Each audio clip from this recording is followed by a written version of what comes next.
Welcome to Wellness Spring podcast show. Today, get ready for an inspiring and powerful chat with Dan Crowley, former Wallaby, undercover cop, stroke survivor, and unstoppable force of determination.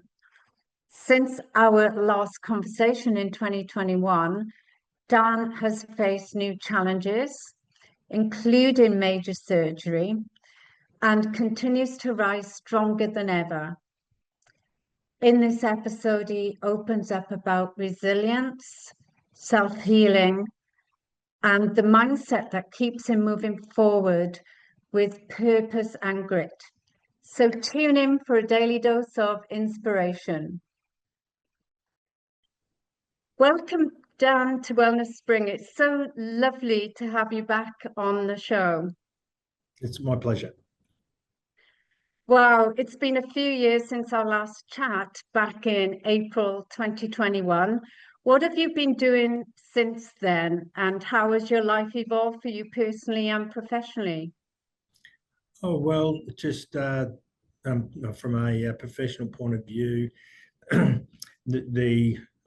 back in 21, we were still running 3 different businesses, I think, at that stage. So we had our investigations business, our medical business, where we provide nurses, paramedics, and firefighters to the mines, and then we had our traffic control business. So we're running all those. Since that time, we've sold off the investigation and medical business, and then we put together several traffic management companies, including our own, and listed on the ASX. So we've now the only publicly listed traffic management company in Australia, and building that business. So I've gone from an owner now to a shareholder, but working within the business. Wow, that's incredible. So congratulations to being the first one with the traffic control in Australia on ASX. And can you talk us through what is it like? Because it was over 2 decades, I believe, you being the owner to transition into being the MD. Yeah, it's an ongoing journey, So trying to bring together, 8 different cultures and businesses, all owner operators. Everybody believes they're doing it, the best way. So it's been a journey to be able to do that, and fortunately, from my perspective now, I've taken the next step in my evolution, in the fact that we brought in a CEO. So I'm not the MD and CEO anymore. So I've brought in someone to drive the business, and I'm more customer focused in that respect. Time flies, just turned 60. So you've got to look at, okay, what is the transition to the next stage of life? So kids are all, basically grown up and left home now. One's out of the 4 is married and got one little grandson or child, and another one expecting. So it's all that evolution stuff, I suppose. Yeah, how does that feel to be an empty nester? Oh, you never empty. They've gone, and we've got a couple back at the moment while they transition to their next place. So they're always coming and going. So which it's fine by us. Yeah, because I know family is very important to you, and I guess your business are all like small families as well. Do you think your rugby career, being a team player, has helped with, team bonding and so forth with your companies? Yeah, that's an interesting question. I think when they were owner-operator businesses, yes. It's a different now that the company we're now in is, it's spread across Australia and the South Island, New Zealand. There's around 2,500 staff. So it's a different than from just being a team now. Like it's an organisation with multiple smaller teams within it, which is very hard to consistently keep your arms around and keep that same message across the whole of the organisation. Well, you mentioned that you're in customer service more, so do you deal directly with your clients?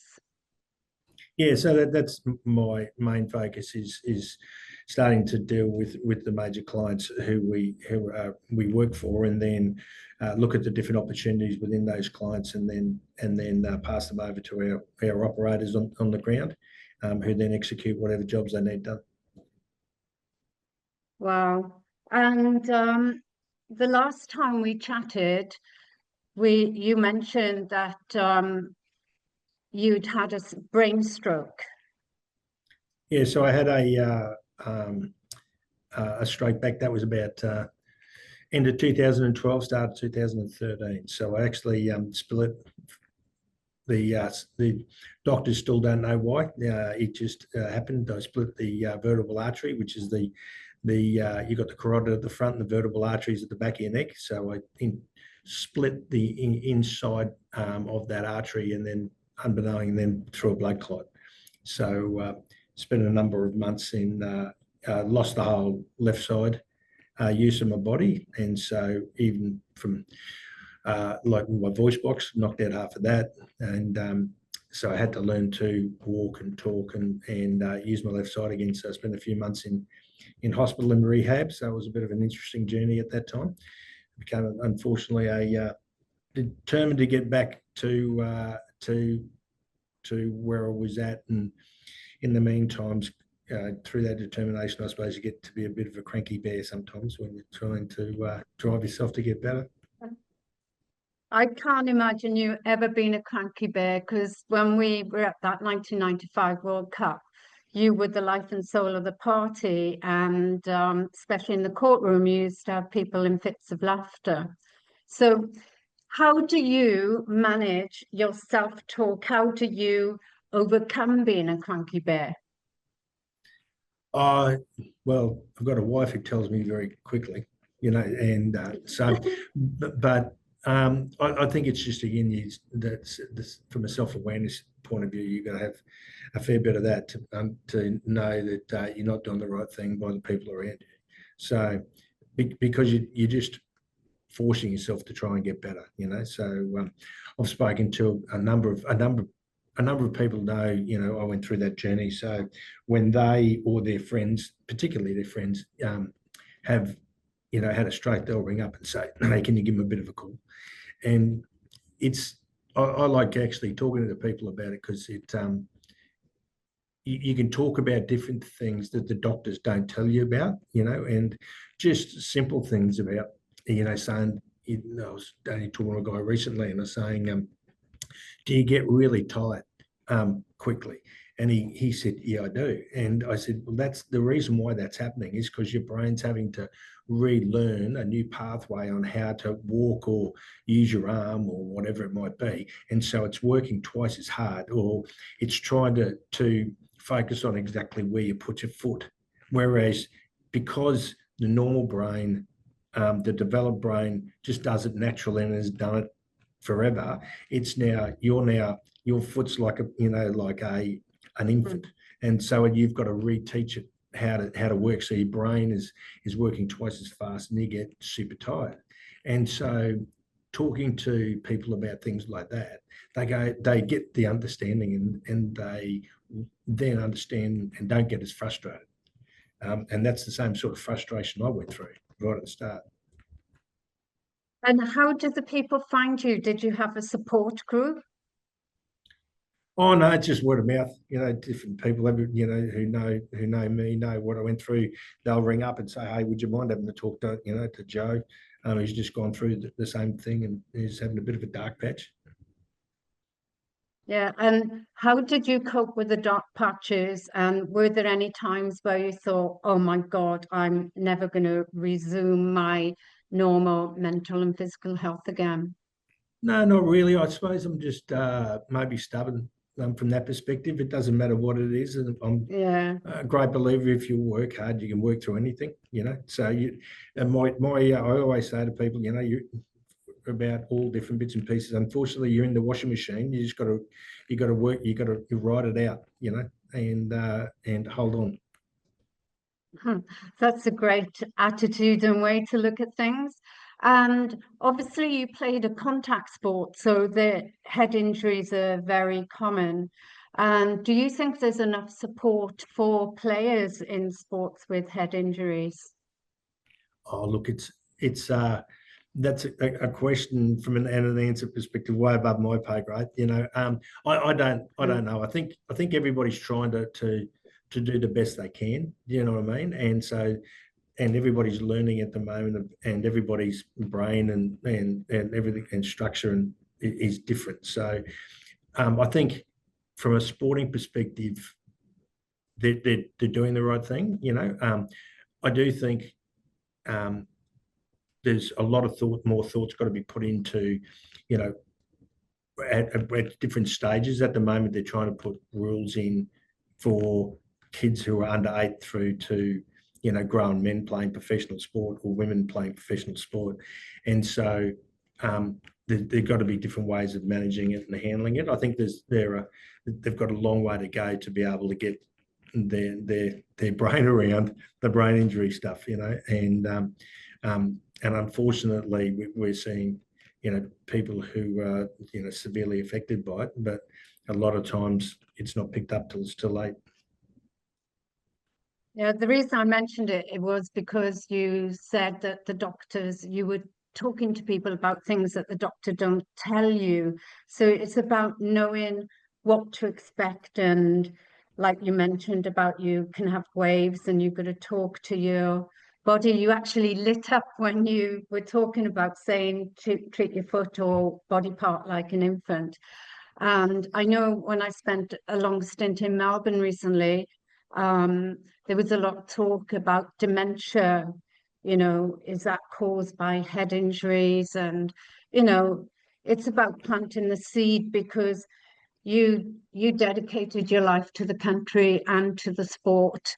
And it is a very rough contact sport.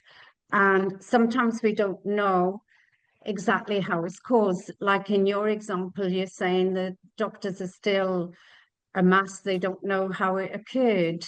But the most important thing is, through determination and resilience and your stubbornness, you're back in perfect alignment. You mentioned last time your left foot was a bit slow moving. Is that still there? Oh, I still have some left on my left side. I still have motor issues with my hand. I'm left-handed, but so I still have difficulty writing from that perspective a little bit. It's funny, little things. I have to use a pencil now when I'm writing, because if I use a pen, I grab it too hard like a 3-year-old, and my hand cramps up. But to use a pencil, you've got to use it softer, you break the lead. I can touch type with my right hand, but I now can't touch type with my left, so I have to use a finger. So it's really weird. And I still have to focus on where I'm putting my foot, like going downstairs and stuff like that. You still have to focus on bits and pieces. Look, most of those things are inconsequential compared to other people. I'm, very lucky to where I've got to. And 99% of the time, people wouldn't notice, that there's any difference. And the only time it really gets worse is when I get super tired. And that's when, it sort of starts to play out a bit more. But like I said, compared to a lot of other people, I've got nothing to worry about. I just love your humility. And you recently had a shoulder reconstruction. Was that the left side as well? Yeah, it was actually. Well, I had a replacement shoulder about 6 years ago on my right, so and just had a reconstruction on my left. So unfortunately, it's just the old business catching up on me. Right. And with all these things happening physically, do you have follow-up with anybody in particular? In just what in general, or? Yeah, with doctors, specialists, rehab, physios. Look, I think I've had the same doctor forever, so who I continually remind that I actually saw him on the Friday for a checkup, and he said everything was good, and then had a stroke on the Saturday. But so you can never tell. But I'm fortunate that through the rugby circles you connected to the best of surgeons and specialists around the place, and they're quite happy to help. So we're very fortunate from that perspective. Oh, that's great. And just looking back over your journey, starting with a professional athlete, undercover cop, a stroke survivor, entrepreneur, what's the biggest lesson about determination and inner strength that continues to guide you today? Oh,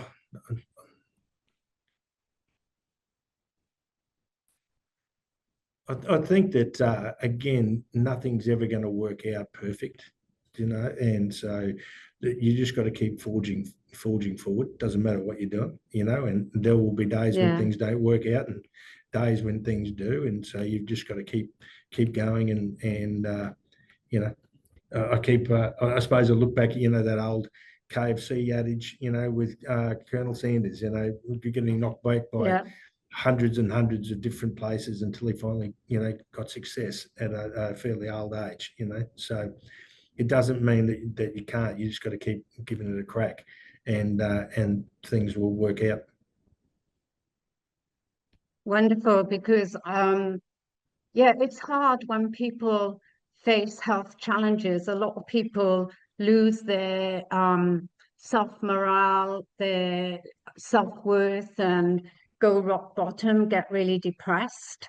When they're facing these challenges, it's like they've had the stuffing knocked from underneath them. So what message of inspiration and self-belief would you share to help them trust their body's capacity to heal and their mind? I think history has shown on numerous occasions, and you can go back through, through where we've seen people, have been inspirational in the way that they've been able to take challenges and come from nothing to, and again, they don't have to be, a superstar or a millionaire or anything like that, but to be able to have a life which they're fulfilled and they're happy with, but a lot of people don't realise, that they do have it, and they've got their family and their kids and from a health perspective, unless you are significantly seriously challenged, and even then you can overcome it, that people can look after themselves and start to build themselves back up physically, which helps mentally. And then from a mental perspective, there's so many people out there who are willing to help, and I think if you look back 20 years ago, and before that, there was a huge stigma around that, and no one wanted to admit it.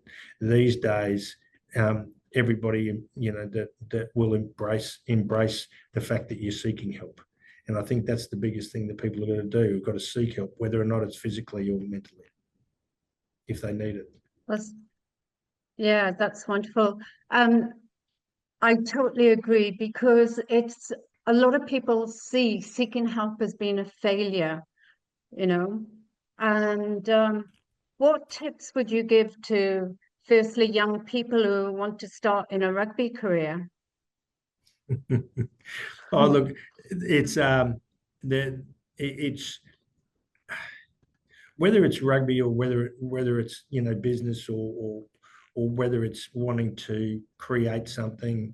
The only thing I suppose, if I just turn to the left a little bit, in the fact that a number of times being asked to go into a shed before a big game for a team, and to talk about some inspirational words, and I say the same thing every time, and I say the same thing whether or not it's around your health, whether around it's your business, whether around it's your career. Only if you're doing the absolute best you can do. Like, you could be the man of the match in a game, but you could have played better. Only you know that personally. So, and you're the only person that knows whether or not you've given life a crack, in every area, because you only get one go at it. And so the only thing so people can lie to themselves, but they know deep down whether or not they've given it, their best crack. And if you can say that in the different compartments of your life, well, then you should be pretty content.